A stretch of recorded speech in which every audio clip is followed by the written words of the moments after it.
नमस्कार, स्वागत है आप सभी का देवभूमि समाचार में। मैं आपके साथ निकिता कश्यप। बुलेटिन की शुरुआत करते हैं। खबर उत्तराखंड से है, जहां आपको बता दें कि मुख्यमंत्री पुष्कर सिंह धामी आज हरिद्वार के दौरे पर हैं। जहां आपको बताते चले कि मुख्यमंत्री कुंभ मेला 2027 की तैयारियों का जायजा लेंगे। तो वही मुख्यमंत्री पुष्कर सिंह धामी ने कुंभ मेले से जुड़े निर्माण विकास कार्यों का स्थलीय निरीक्षण करेंगे। जहां आपको बताते चले कि इस दौरान मुख्यमंत्री पुष्कर सिंह धामी की ओर से तमाम अधिकारियों के साथ बैठक भी प्रस्तावित है। तो वहीं बताते चले कि सुरक्षा और आधारभूत सुविधाओं की प्रगति की समीक्षा भी उनकी ओर से ली जाएगी। और जहां मुख्यमंत्री पुष्कर सिंह धामी प्रशासनिक अधिकारियों के साथ भी राज्य के अतिथि गृह डामकोठी में महत्वपूर्ण बैठक करेंगे। जहां आपको बता दें कि सरकार ने कुंभ मेला 2027 को भव्य और दिव्य बनाने के लिए तैयारियां लगभग पूरी कर ली हैं। और जहां मुख्यमंत्री पुष्कर सिंह धामी के दौरे को लेकर प्रशासनिक महकमे में हलचल भी मची है, तो वहीं कई विभागों के अधिकारी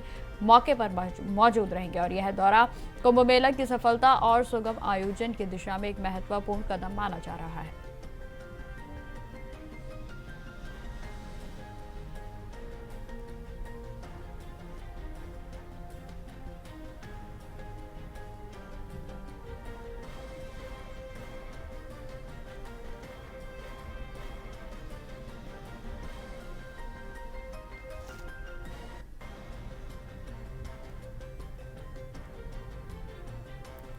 तो आपको बताते चले कि मुख्यमंत्री पुष्कर सिंह धामी आज हरिद्वार के दौरे पर रहने वाले हैं। और जहां उनकी ओर से कुंभ मेले की तैयारियों को लेकर, जो कि 2027 में प्रस्तावित है, उसको लेकर तमाम अधिकारियों के साथ बैठक की जाएगी। जहां आपको यह भी बताते चले कि मुख्यमंत्री पुष्कर सिंह धामी लगातार स्वयं इस पूरे कुंभ मेले की तैयारियों पर जायजा ले रहे हैं। और इसी बीच आज उनका यह दौरा प्रस्तावित है। और इसी खबर पर अधिक जानकारी के साथ हरिद्वार से संवाददाता विकास चौहान हमारे साथ जुड़ गए हैं। तो विकास, जिस तरीके से आज हरिद्वार में मुख्यमंत्री पुष्कर सिंह धामी आने वाले हैं, क्या कुछ आज खास रहने वाला है? विकास को लेकर खुद मुख्यमंत्री ने कमाल संभाली हुई है और आज फिर एक बार जो हरिद्वार दौरे पर रहेंगे, जहां कुंभ मेले की समीक्षा बैठक लेंगे। और जो काम कुंभ मेले को लेकर हो रहे हैं, चाहे वो घाट का निर्माण हो, चाहे अन्य काम हो, उनका वो निरीक्षण भी यहाँ पर करेंगे। तो कह सकते हैं कि जिस तरह से सरकार जो आने वाला कुंभ है उसको दिव्य और भव्य बनाने की तैयारियों में लगी है, तो उसके निरीक्षण की लगातार मुख्यमंत्री मॉनिटरिंग कर रहे हैं। चाहे वो अधिकारियों के साथ बैठक हो, चाहे निरीक्षण हो, वो लगातार यहाँ पर इस तरह की बैठकों में यहाँ पर ले रहे हैं। चाहे देहरादून हो, चाहे हरिद्वार में भी ये लगभग उनकी तीसरी बैठक है कुंभ मेले को लेकर। तो कह सकते हैं कि कुंभ मेले को लेकर मुख्यमंत्री ने खुद कमाल संभाली हुई है। और जिस तरह से साधु संतों के साथ उनकी बैठक हुई है, उनसे बातचीत हुई है, तो उनका कहना यही है कि जो दिव्य और भव्य कुंभ है उसको मनाया जाएगा। और जिस तरह की भी व्यवस्थाएं अधिक से अधिक हो सकती हैं, चाहे संतों के लिए, चाहे आने वाले श्रद्धालुओं के लिए, वो यहाँ पर की जाएंगी। जिस तरह से सरकार के द्वारा केंद्र सरकार से जिस तरह 500 करोड़ का जो बजट कुंभ मेले के लिए मिला है, उसको भी अधिक से अधिक उपयोग यहाँ पर किया जाएगा श्रद्धालुओं और संतों की सुविधाओं के लिए। जी बिल्कुल विकास, जिस तरीके से आपने बताया कि 2027 के कुंभ मेले को लेकर खासतौर पर सरकार जो है पूरे तरीके से इसके तैयारियों का जायजा ले रही है। और स्वयं मुख्यमंत्री पुष्कर सिंह धामी बार बार जो है दौरा भी कर रहे हैं और पूरी व्यवस्थाओं को देख रहे हैं। तो क्या उनके ओर से अधिकारियों को निर्देश आज दिए जा सकते हैं? क्योंकि देखिए, तैयारियां तो पूरे तरीके से चल ही रही है। देखिए, तैयारियां जरूर चल रही हैं और साथ ही साथ मुख्यमंत्री का साफ कहना है कि जितने भी स्थायी निर्माण के कार्य हैं उनको जल्द से जल्द एक तय समय के अंदर ही पूरे कर दिए जाएं। वो चाहे सड़क हो, चाहे अन्य जो बिल्डिंगें बननी है, चाहे वो हो, चाहे पुल आदि के जो निर्माण है, वो समय से यहाँ पर कर लेने चाहिए। और अधिकारियों को इसी तरह के निर्देश मुख्यमंत्री के द्वारा पहले भी दिए जा चुके हैं। और साथ ही साथ जो अस्थायी कार्य हैं उनकी भी एक समय तय कर दी है, ताकि जो कुंभ मेला जब शुरुआत हो तो सभी काम, चाहे वो स्थायी प्रकृति के हों चाहे अस्थायी प्रकृति के हों, वो सभी पूरे टाइम से पूरे कर लिए जाएं। बिल्कुल विकास, और सुरक्षा व्यवस्था की बात की जाए तो क्या कुछ इंतजाम किए गए हैं अभी तक? देखिए, अगर हम बात करेंगे सुरक्षा व्यवस्था को लेकर, तो बिल्कुल जो ट्रैफिक प्लान है वो भी तैयार यहाँ पर लगभग कर लिया गया है। कुंभ मेले को लेकर जो डाइवर्जन है वो तैयार कर लिए गए हैं। साथ ही साथ जो पार्किंग के जो स्लॉट हैं, जिसमें अगर भीड़ बढ़ती है तो कहाँ कहाँ पॉइंट यहाँ पर बनाए जाएंगे और किस तरह से रूट डाइवर्जन यहाँ पर किया जाएगा और कितनी फोर्स की आवश्यकता यहाँ पर उस समय कुंभ मेले के दौरान रहेगी, इस सभी पर जो हरिद्वार पुलिस है उसने यहाँ पर काम करना लगभग शुरू कर दिया है। और जो मॉनिटरिंग यहाँ पर उनका मुख्यमंत्री को पिछली बैठक में इनके द्वारा एक प्रमो भी यहाँ पर दिया गया है कि किस तरह से पूरी व्यवस्थाएं कुंभ मेले के दौरान रहेंगी। जी ठीक है विकास, तमाम जानकारी के लिए आपका बहुत बहुत धन्यवाद।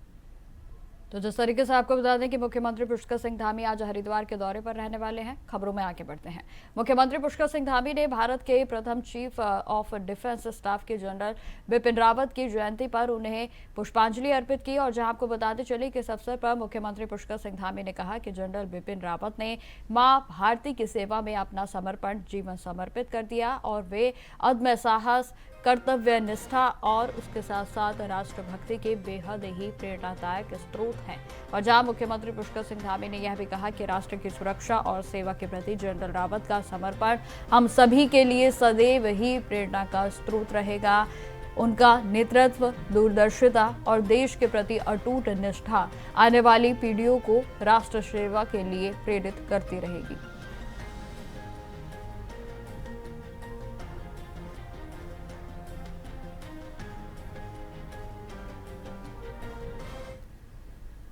अब खबर मसूरी से है, जहां गूंज संस्था के द्वारा आयोजित मातृशक्ति सम्मान समारोह में विभिन्न क्षेत्रों से उल्लेखनीय योगदान करने वाली महिलाओं और संस्थाओं को सम्मानित किया गया। तो वहीं आपको बताते चले कि राधा कृष्ण मंदिर के सभागार में हुए इस कार्यक्रम में शोल और सम्मान पत्र देकर इस मौके पर महिलाओं को सम्मानित किया गया। और जहां डॉक्टर सोनिया आनंद रावत ने अतिथियों और प्रतिभागियों का स्वागत किया, जबकि समारोह के मुख्य अतिथि पूर्व मंत्री हरक सिंह रावत रहे। जहां मीडिया से बातचीत में डॉक्टर हरक सिंह रावत ने प्रदेश की सरकार और कैबिनेट के मंत्री गणेश जोशी पर तीखा हमला बोला है। उन्होंने कहा कि गैरसैंण में हुए बजट सत्र को निराशाजनक उन्होंने बताते हुए राज्य में बजट में नॉन प्लान मद से अधिक खर्च होने का भी आरोप लगाया।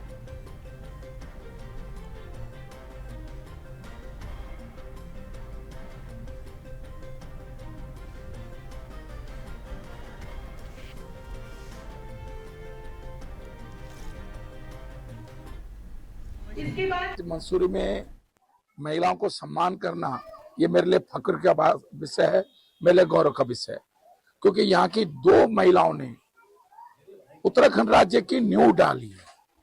अगर आज ये राज्य मिला है तो हंसा धनाई बेलवंती चौहान के बलिदान के बलबूते पे राज्य हमको मिला है।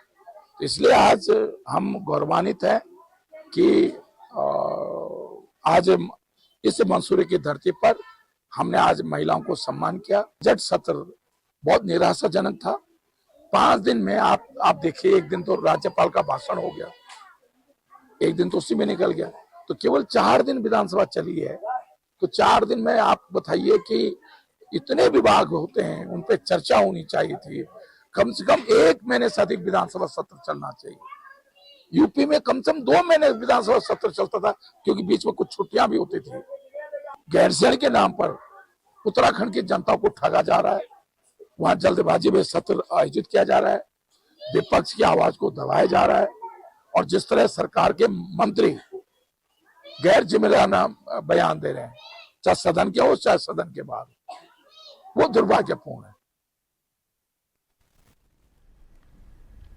खबरों में आगे बढ़ते हैं। हरियाणा के पूर्व कैबिनेट के मंत्री करतार सिंह भटाना इस समय मंगलोर विधानसभा के लोगों पर काफी मेहरबान हैं। जी हां, इसी क्रम में आज उन्होंने टिकोला गांव के ग्रामीणों को खाटू श्याम के दर्शन के लिए 4 बसें हरी झंडी दिखाकर रवाना की। और जहां यह उनकी पहली यात्रा नहीं है, इससे पहले भी करतार सिंह भटाना के सौजन्य से 2 बसें खाटू श्याम जा चुकी हैं और आज दूसरी बार टिकोला गांव से 4 बसें खाटू श्याम के लिए रवाना की गई। और इस मौके पर ग्रामीणों ने खुशी जताते हुए कहा कि यह उनके लिए सौभाग्य की बात है कि उन्हें मुफ्त यात्रा का अवसर मिल रहा है। और जहां करतार सिंह भटाना का आभार व्यक्त करते हुए कहा गया कि उनकी इस पहल से वे श्रद्धा भाव से यात्रा कर पाएंगे।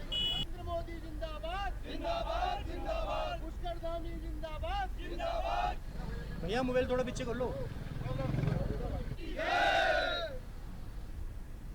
खबरों में आगे बढ़ते हैं। उत्तराखंड में 2027 के विधानसभा चुनावों की तैयारियां अब तेजी से शुरू हो गई हैं, जहां कांग्रेस के नेता मनोज धनगर ने अपने कार्यालय पर पूर्व मुख्यमंत्री हरीश रावत के बेटे और हरिद्वार से पूर्व लोकसभा प्रत्याशी वीरेंद्र रावत का जन्मदिन धूमधाम से मनाया। आपको बता दें कि इस अवसर पर ढोल नगाड़ों के साथ उनका जोरदार स्वागत किया गया, तो वहीं केक काट कर शुभकामनाएं दी गई। तो वहीं कार्यक्रम में बड़ी संख्या में कांग्रेस के कार्यकर्ता और स्थानीय लोग भी मौजूद रहे।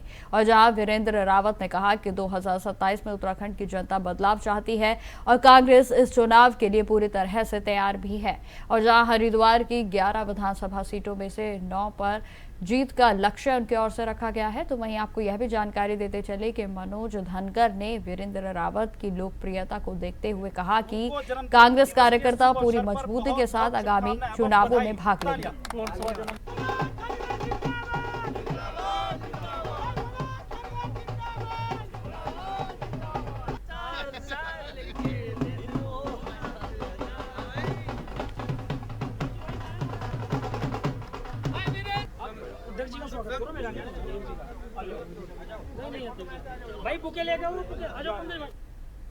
खबरों में आगे बढ़ते हैं। दिल्ली में हुए तरुण हत्याकांड के खिलाफ देश भर में हिंदू समाज के भीतर इस समय रोष व्याप्त है और जहां हत्यारों को सख्त सजा की मांग भी की जा रही है, तो वहीं इस संदर्भ में देर शाम उधम सिंह नगर के जशपुर में विभिन्न हिंदुवादी संगठनों ने मसाल जुलूस निकाला। और जहां आपको बताते चलें कि यह जुलूस गांधी पार्क से शुरू होकर मुख्य बाजारों में होते हुए सुभाष चौक पहुंचकर समाप्त हुआ। और जहां जुलूस में शामिल लोग दोषियों के खिलाफ कठोर कार्रवाई की मांग कर रहे थे ताकि भविष्य में ऐसे अपराधों की पुनरावृत्ति न हो। तो वहीं बीजेपी के नेता खड़क सिंह चौहान का कहना है कि दिल्ली में तरुण की हत्या विशेष समुदाय के लोगों ने की है और इसका विरोध भी दर्ज किया जा रहा है। उन्होंने सरकार से आरोपियों के खिलाफ कठोर कार्रवाई करने की अपील की। तो वहीं उन्होंने यह भी बताया कि दिल्ली की मुख्यमंत्री रेखा गुप्ता ने आरोपियों के घर तोड़वा दिए हैं और जहां सरकार इस मामले में पूरी तरह से प्रतिबद्ध है। तो मेरा कहने का मतलब यही है कि सरकार तो अपना काम कर रही है, लेकिन हम लोग एक समाज में रहते हैं, भिन्न समाज के लोग रहते हैं, भिन्न शादी होनी चाहिए। तो आज हम लोग इकट्ठा होकर के यहाँ पे सब लोग बजरंग। खबरें लगातार जारी रहेंगी, फिलहाल रुकते छोटे से ब्रेक के लिए। तो ब्रेक के बाद एक बार फिर से स्वागत है आप सभी का। बढ़ते हैं खबरों की ओर। मिडिल ईस्ट में उत्पन्न हुए तनाव के बाद अब गैस की बढ़ती किल्लतों को देखते हुए उत्तराखंड सरकार पूरे तरीके से अलर्ट मोड पर है। और जहां राज्य के ऊर्जा प्रमुख सचिव डॉक्टर आर मीनाक्षी सुंदरम ने इस संबंध में स्पष्ट किया है कि सरकार और विभाग गैस आधारित प्लांटों की सप्लाई सुनिश्चित करने के लिए पूरी तरह से सजग है। जहां उन्होंने यह भी कहा कि अगर गैस आपूर्ति में कोई भी कमी आती है तो राज्य सरकार इसे पूरा करने के लिए केंद्र सरकार से सहयोग प्राप्त करेगी।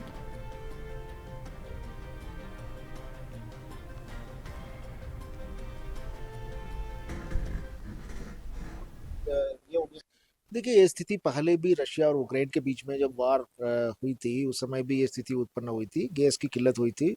फिर उसके बाद चूंकि गैस बहुत हाई प्राइस में आ रहा था, तो केवल हमारे यहाँ का नहीं है, पूरे कंट्री में जितने भी गैस बेस्ड पावर प्लांट्स थे वो सब टेम्परेरली बंद किए गए थे। फिर बाद में उसको चलाने के लिए कुछ सब्सिडाइज्ड व्यवस्था भी भारत सरकार ने किया है। तो अभी हमको मालूम नहीं है कि स्थिति कितने दिन और चलेगी, और अभी तक तो हमारे पास ऐसे कोई एकदम इमरजेंसी वाली पोजीशन नहीं बनी है, लेकिन स्थिति को वॉच कर रहे हैं। और अगर कहीं से गैस के अरेंजमेंट करना है तो भारत सरकार ही करेगी। भारत सरकार के जो ONGC वगैरह है, गेल वगैरह है, वो करते हैं। इस बार भी वो एक्टिवेट करेंगे।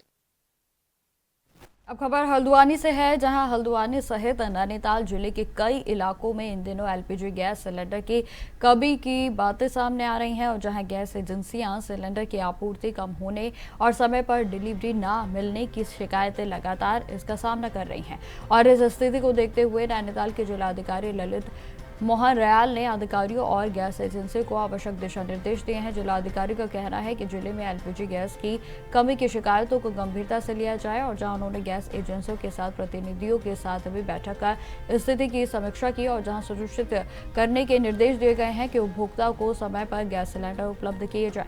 और जहां जिलाधिकारी ने स्पष्ट निर्देश दिया है कि किसी भी प्रकार की लापरवाही या कालाबाजारी को बर्दाश्त नहीं किया जाएगा और जहां शिकायत मिलने पर कड़ी कार्रवाई भी की जाएगी।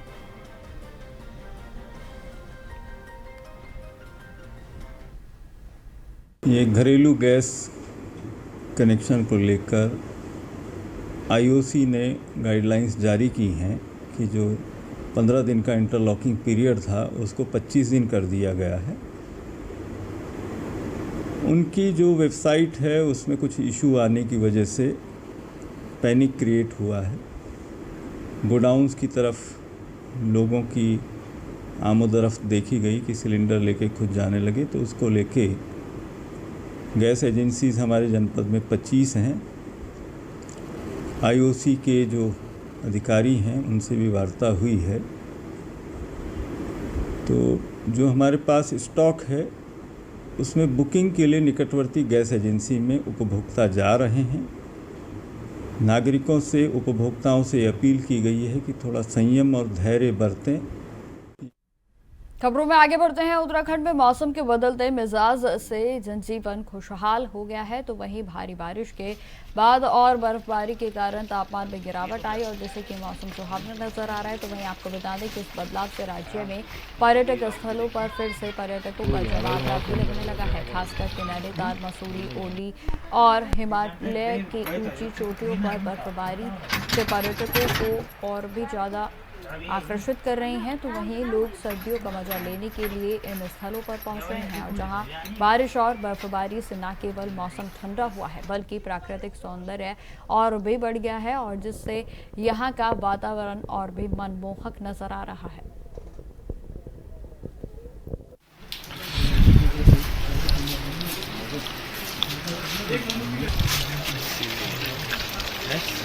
ये तो है जो भी आवृत्ति देखी हो जाएगा और अंदर आ जाएगा जानते दे कहता है कि कहीं ना नहीं था अभी यही ना राम ना होई या वही देखो ये यानी बस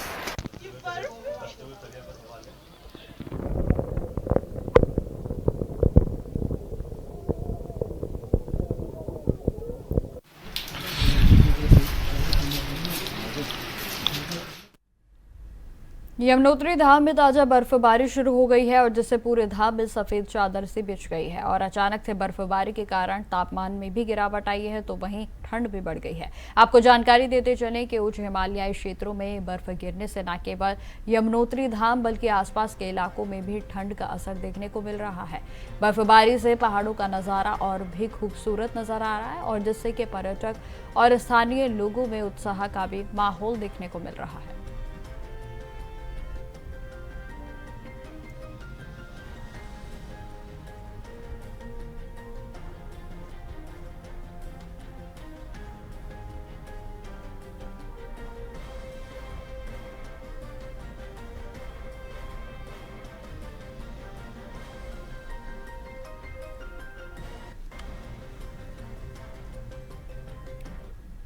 अब खबर देहरादून से है, जहां अब एलपीजी की गैस का वितरण केवल होम डिलीवरी और ओटीपी के सत्यापन के जरिए ही किया जा रहा है और जहां यह निर्णय डीएम 7 बंसल के निर्देश पर लिया गया और जहां जिला प्रशासन की क्यूआरटी टीमों ने भी विभिन्न गैस की एजेंसियों का निरीक्षण कर यह सुनिश्चित किया है कि सिलेंडर केवल घर घर भेजे जाएं और इसके साथ ही साथ सभी गैस एजेंसियों को सूचना पट लगाने के लिए भी निर्देश दिए गए हैं ताकि उपभोक्ताओं को नई व्यवस्था के बारे में जानकारी मिल सके। प्रशासन ने चेतावनी दी है कि अगर किसी भी गैस एजेंसी से अनियमितताएं पाई गई तो उसके खिलाफ कड़ी कार्रवाई की जाएगी। प्रशासन ने यह भी स्पष्ट किया है कि जिले में गैस की आपूर्ति पर्याप्त है और किसी भी शिकायत के लिए हेल्पलाइन नंबर और व्हाट्सएप पर संपर्क किया जा सकता है।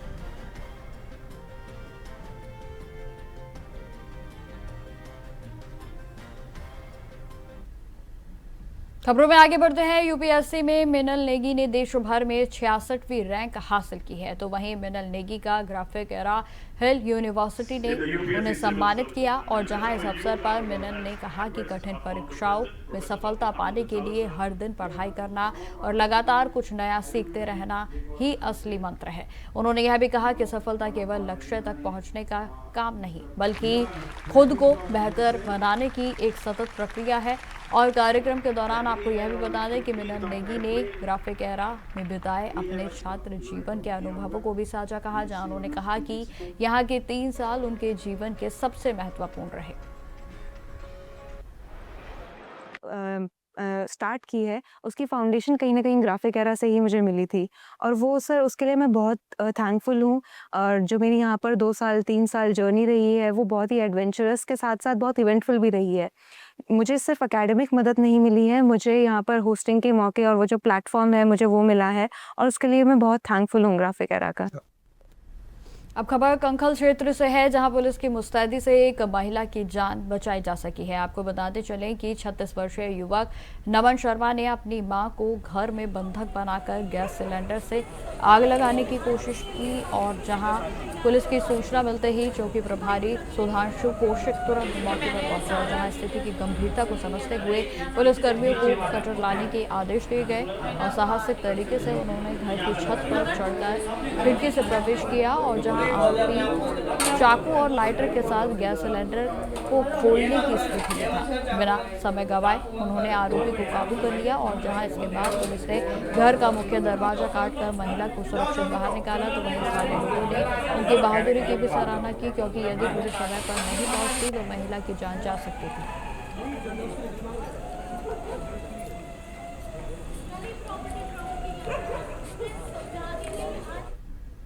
तो फिलहाल मेरे साथ इस बुलेटिन में इतना ही। देश दुनिया की तमाम खबरों की जानकारी के लिए बने रहे हमारे साथ। नमस्कार।